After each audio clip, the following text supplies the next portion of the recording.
Bueno, buenas tardes a todos. Bienvenidos a otra rueda de prensa de la 68 edición del Festival de San Sebastián.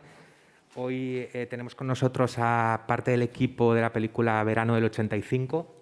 Tenemos aquí con nosotros al actor Benjamin Boissan y tenemos a través de las multipantallas al director François Ozon y al otro coprotagonista de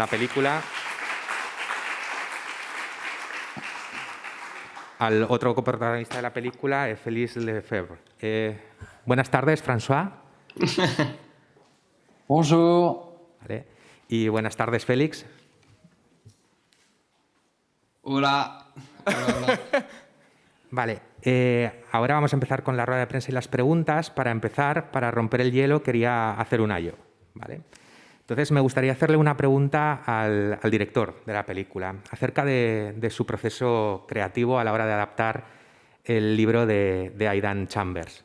Me parece que la película tiene un discurso muy interesante acerca de los procesos de escritura, de lo que cogemos de la realidad, de lo que nos inventamos, de lo que nos ayuda a focalizar o a escapar del dolor.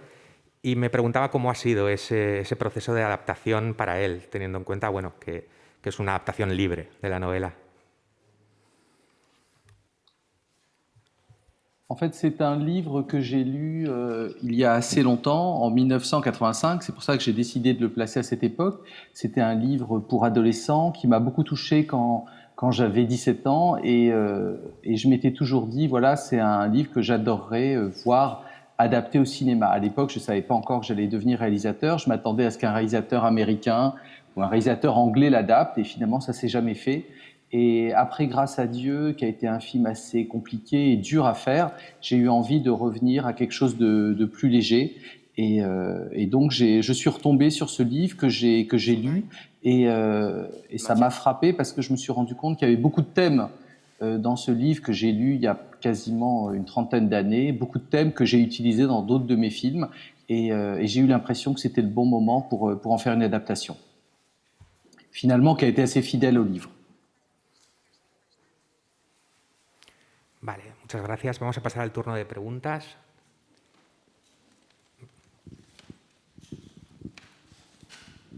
Bonjour, Monsieur Ozon, Peter Hout, la télévision allemande.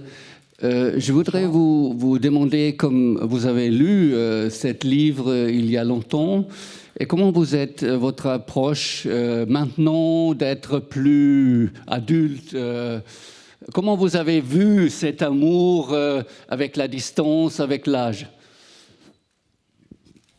Peut-être que si ça n'a pas été mon premier film comme je l'avais souhaité à un certain moment, c'est peut-être parce que j'étais trop proche des personnages et j'avais pas la distance suffisante.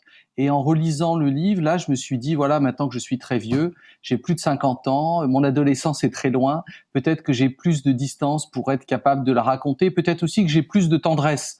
Peut-être que si j'avais fait le film à l'époque, peut-être que le film aurait été plus cruel, peut-être plus violent. Le fait que du temps soit passé apporte quelque chose de plus doux, je pense, à cette histoire et quelque chose forcément de plus nostalgique. Et je pense que la nostalgie qu'on peut ressentir en voyant le film aujourd'hui vient aussi du fait de ce qui nous arrive, de la pandémie, du Covid, comme si cette époque des années 80 était une époque bénie où on pouvait s'embrasser plus facilement, aller dans les boîtes de nuit et vivre l'amour et la jeunesse de manière plus normale.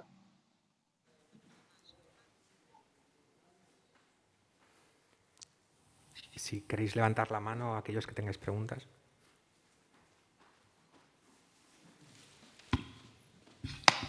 Hola, buenas. Mi pregunta va para los dos actores y quería preguntaros qué creéis que se debe que nosotros como público veamos tanta química y tanta complicidad entre vuestros personajes. Gracias. Je commence ou tu commences, Félix? Vas-y. Ouais, il y a une intimité assez forte entre nous deux et je crois que les duos de cinéma se font comme ça de manière assez spontanée quand on s'est rencontrés la première fois et que François nous a mis ensemble avec un texte, ce texte-là. Et sa caméra, ça s'est tout de suite fait à la fois dans le jeu, mais à la fois une fois qu'on coupait la caméra entre nous, on a discuté, à se chamailler, à devenir proches. Et quand il nous a confirmé, François, regardez-moi cette tête. Quand il nous a confirmé, François, on a passé beaucoup de temps ensemble avec Félix à simplement essayer de s'apprivoiser l'un et l'autre en tant qu'acteur, premièrement, mais en deuxième temps en tant que personne, humain. Et on se doutait bien que plus on allait être intimes l'un pour l'autre, plus les personnages le seront aussi également. Vas-y, beau gosse.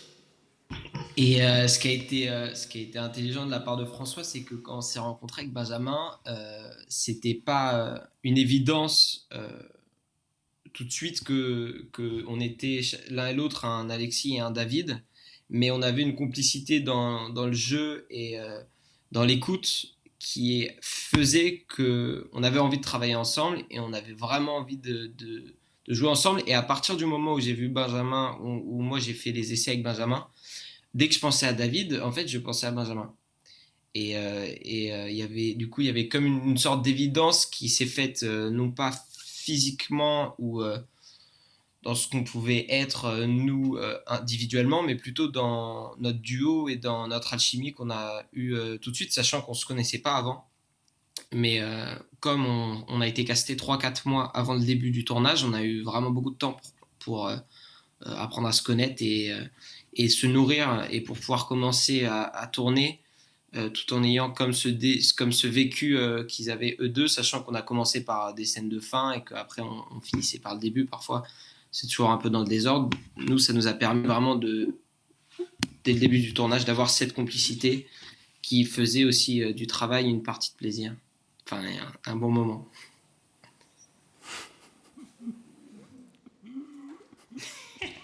Pasamos a otra pregunta. Hola, buenas. Gracias por la película. Y quería preguntarle a François con respecto, yo no conozco la novela, no la he leído, querría saber hasta qué punto la novela existe esa banda sonora o en qué parte él ha introducido las canciones que quizá eran de su adolescencia, ha querido pensar, que nos hablará un poquito del aspecto de la banda sonora. Muchas gracias.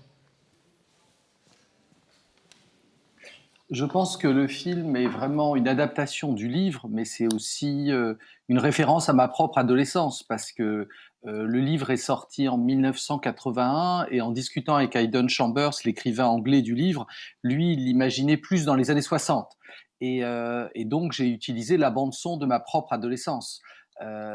Notamment le morceau des Cure de Robert Smith, In Between Days, qui était très importante, puisque moi-même j'ai eu une période gothique, new wave, et j'écoutais beaucoup toute cette musique anglaise. Et puis après le morceau de Rod Stewart, Sailing, en fait c'est un morceau qui date plus des années 70, mais en le choisissant c'était une manière de se raconter que peut-être c'était un morceau qu'aimait le père de David qui était lui-même marin, et voilà, et puis les paroles marchaient très bien avec l'histoire. Mais c'est vrai que ça a été un vrai plaisir de retourner dans cette période et d'utiliser tous ces morceaux de musique qui réveillent beaucoup de nostalgie en nous.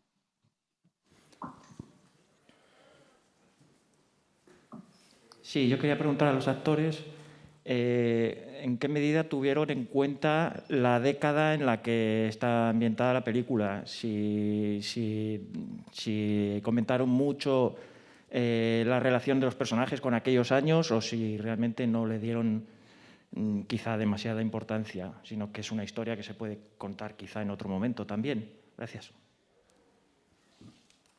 Je pense qu'avec Félix, là-dessus, on n'est pas exactement pareil. Moi, j'ai toujours... Enfin, c'est François le réalisateur, c'est lui qui met en scène les années 80. Moi, je me contente de jouer, c'est beaucoup plus facile.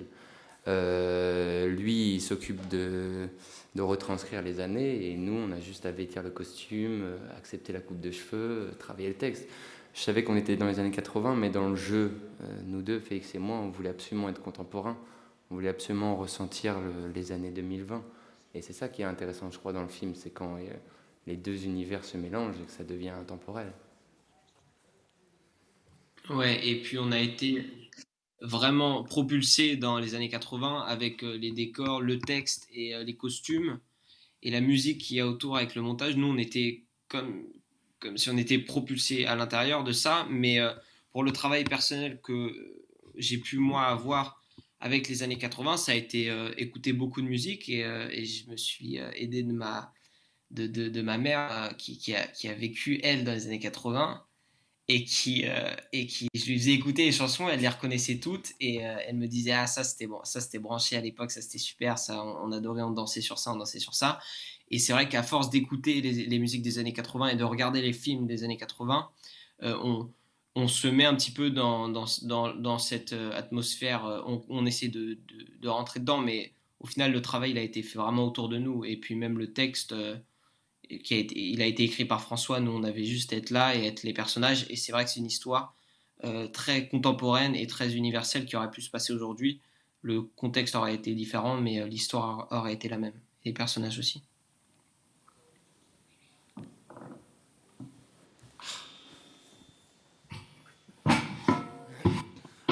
Hi, a couple of questions to Ozon, please. The first one, I would like to hear a few words about the editing process of the film. How was the editing? And the second, watching the movie early in the morning, it made me think a lot about Eric Rohmer, especially Claire's knee. I don't know exactly why, but Rohmer always comes on my mind when I watch your movies. I would like to hear a few words about the influence of directors like Rohmer to you. Thank you very much. J'ai pas compris à quel film il a pensé. À Claire Denis? J'ai pas compris, excusez-moi. Vous pouvez me retraduire? Je peux répéter. Je voudrais écouter s'il y a une influence d'Éric Rohmer sur ce film. Ah. Parce que j'avais pensé les genoux de Claire beaucoup à le film. Eric Rohmer était mon professeur à la faculté. C'était un cinéaste très important pour moi. J'aime beaucoup son œuvre et son travail.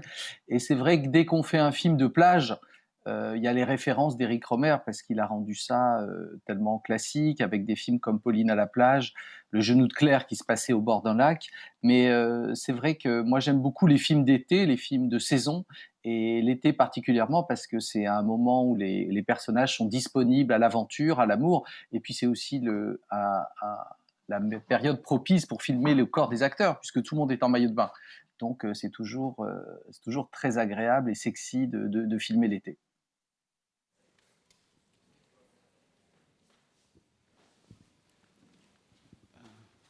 Une question, François Ozon, autrefois. J'aimais beaucoup la façon dont vous avez montré le milieu, la famille de Benjamin. C'est comme prolétaire, petit bourgeois, plutôt prolétaire, mais avec une certaine tendresse. Est-ce que vous pouvez commenter sur ce portrait? Oui, c'était intéressant. Quand j'ai relu le livre, je me suis vraiment rendu compte que... Je m'entends en écho là. C'est possible de... Voilà. Je me suis rendu compte que les deux familles étaient très importantes et le milieu social des deux personnages avait aussi son importance dans l'histoire. La fascination d'Alex pour David vient aussi du fait que David est d'une petite bourgeoisie commerçante. Il habite dans une grande maison dans les hauteurs de la ville, alors que lui, il vient plus d'un milieu ouvrier. Et ça joue dans cette histoire d'amour et dans cet aveuglement aussi de la part d'Alex qui rêve presque d'histoire plus qu'il ne la vit. Après, ce qui était amusant, c'était de travailler sur ces personnages de mères qui sont très différentes, qui sont toutes les deux mères très maternelles, très possessives, mais de manière très différente. Une mère un peu hystérique, une mère assez excentrique, la mère de David, qui est jouée par Valéria Bruni Tedeschi, et une mère beaucoup plus introvertie, beaucoup plus dépressive, qui est jouée par Isabelle Nanty, qui est une actrice que j'aime beaucoup et avec laquelle je travaille pour la première fois.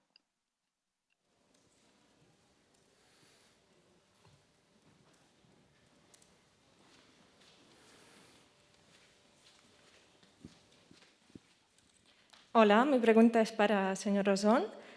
¿Cuál fue el verano de su vida en el que todo cambió, si ha tenido uno? On va enfin savoir, allez. Allez. Je pense que c'est l'été 84. Et d'ailleurs, je dois vous avouer, le film s'appelait Été 84 au début, Et j'ai changé le titre parce que quand on a voulu acheter le morceau de Robert Smith, In Between Days, Robert Smith nous a écrit que ce n'était pas possible parce que son morceau était sorti en 85. Et donc, comme je suis fan de Robert Smith, je lui ai écrit une lettre et je lui ai dit que j'acceptais de changer le titre du film pour être sûr qu'il nous donne les droits de In Between Days. Donc, voilà.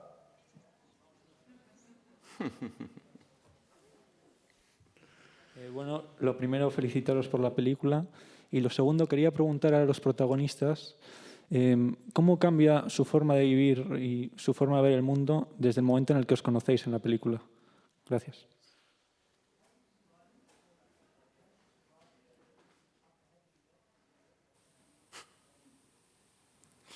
Moi, j'ai pas compris la question, donc je vais laisser Félix répondre. Ça va être. Notre manière. Ah oui, mais lui non plus. J'ai pas bien compris la question. Oui. Est-ce que c'est possible de la répéter? Sí, quería preguntaros, porque en la película vuestros protagonistas de alguna manera cambian su forma de vivir cuando se conocen, ¿no? Cuando se conocen todo cambia para ellos. Entonces, lo que quería preguntaros es qué supone conoceros, vamos.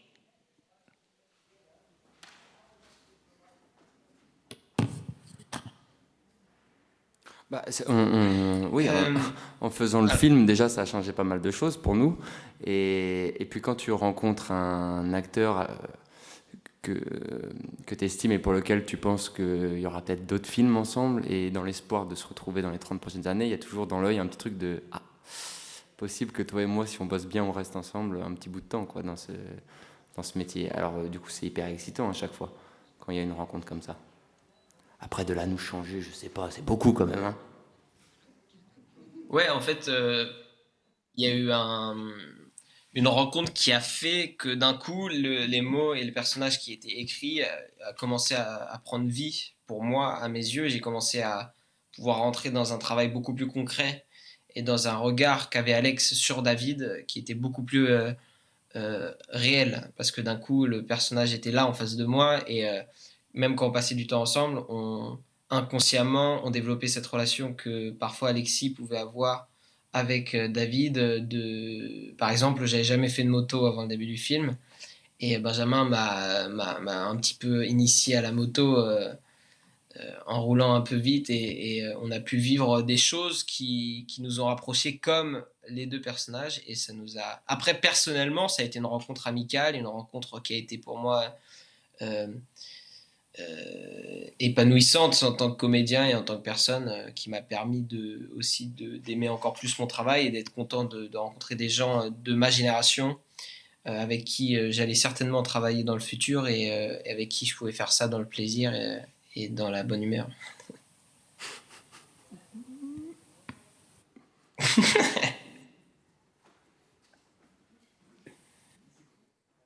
Je m'appelle Vous Marc. m'entendez hyper fort ou pas?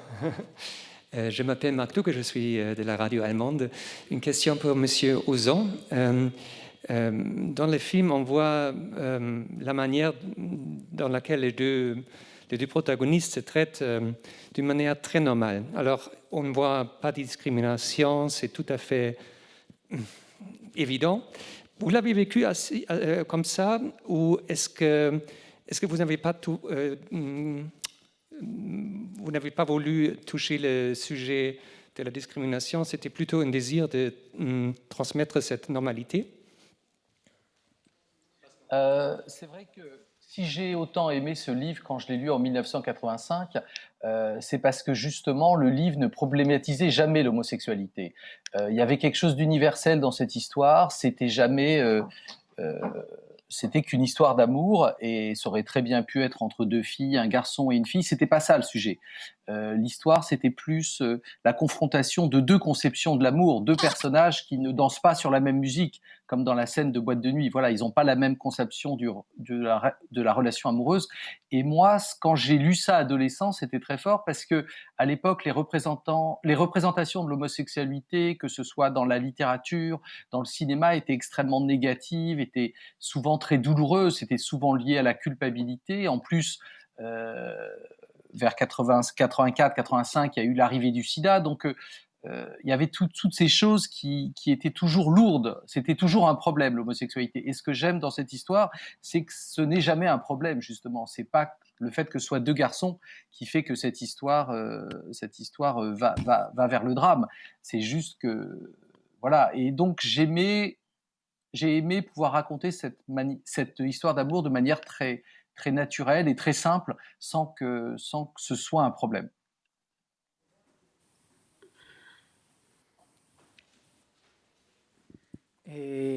Mi pregunta va para François. Le quería preguntar su opinión acerca del papel que juega el concepto de la muerte en esta película. Gracias.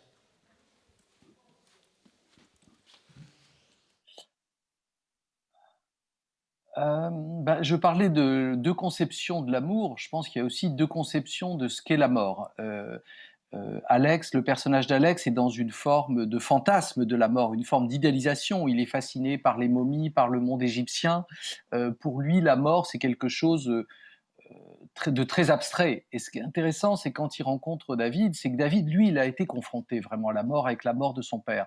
Et je pense que c'est pour ça que leur vision du monde est tellement différente et la confrontation se fait aussi là-dessus. Après, Alex va faire l'expérimentation de la mort, du deuil.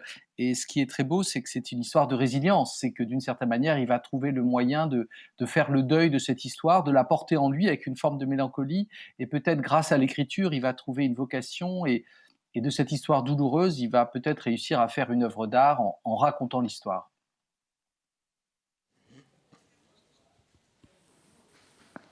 Mi pregunta es para François Ozon, para el director, y quería preguntarle por una decisión narrativa concreta, que es la de dejar fuera al espectador del momento en el que los protagonistas por fin van a tener sexo por primera vez. En sus películas suelen ser conocidas por tener un alto voltaje sexual muchas veces y por ser bastante explícitas. Entonces quería preguntar si es algo que viene del libro o si fue una decisión consciente y a qué se debería. Ah bah oui, c'est très conscient. Je me suis vraiment posé la question, et d'ailleurs, je dois avouer qu'avec les acteurs, on a tourné une scène de Kama Sutra gay, où ils faisaient toutes les positions sexuelles possibles et imaginables entre deux garçons. C'était assez drôle, et quand on l'a vu au montage, on a explosé de rire, et on s'est rendu compte que ça rentrait pas du tout dans l'histoire. En fait, toute l'histoire est racontée du point de vue d'Alex. Et Alex, c'est quelqu'un qui est dans le sentiment. Il est très sentimental, il est secret. Et donc, pour moi, c'était évident que la porte devait rester fermée et devait laisser l'imaginaire du spectateur travailler. Après, si le film avait été raconté du point de vue de David, on aurait vu ce qui se passe dans la chambre, c'est sûr. Mais l'histoire est vraiment du point de vue d'Alex. Et donc, c'était évident qu'il fallait rester de l'autre côté de la porte et laisser le spectateur imaginer. Vale, tenemos tiempo para una última pregunta.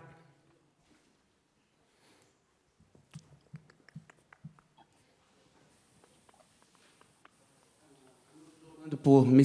François Ozon, s'il vous plaît. Si vous pouvez parler quelques mots sur votre travail avec votre chef-op dans la construction de l'image de film, s'il vous plaît. Alors, j'ai travaillé avec Hicham Alaoui, qui est un chef opérateur belge. C'est la première fois que nous travaillons ensemble. Pour moi, c'était évident qu'il fallait tourner en pellicule.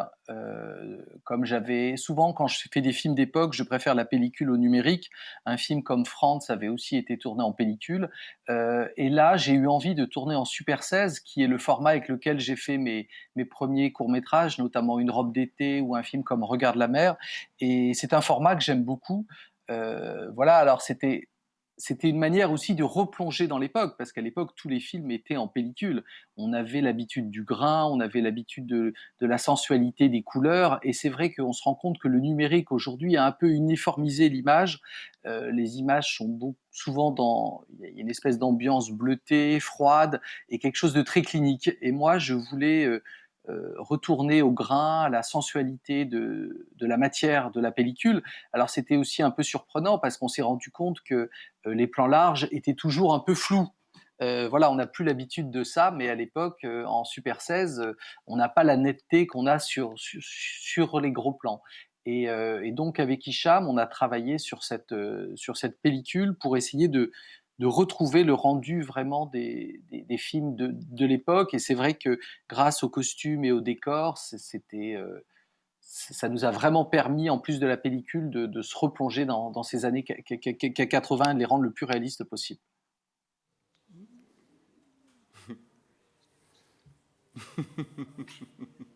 Vale, pues si os parece, lo vamos a dejar aquí.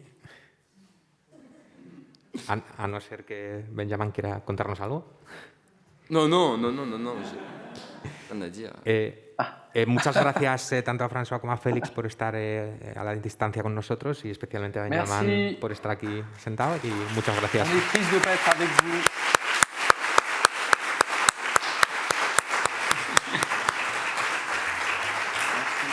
Merci beaucoup.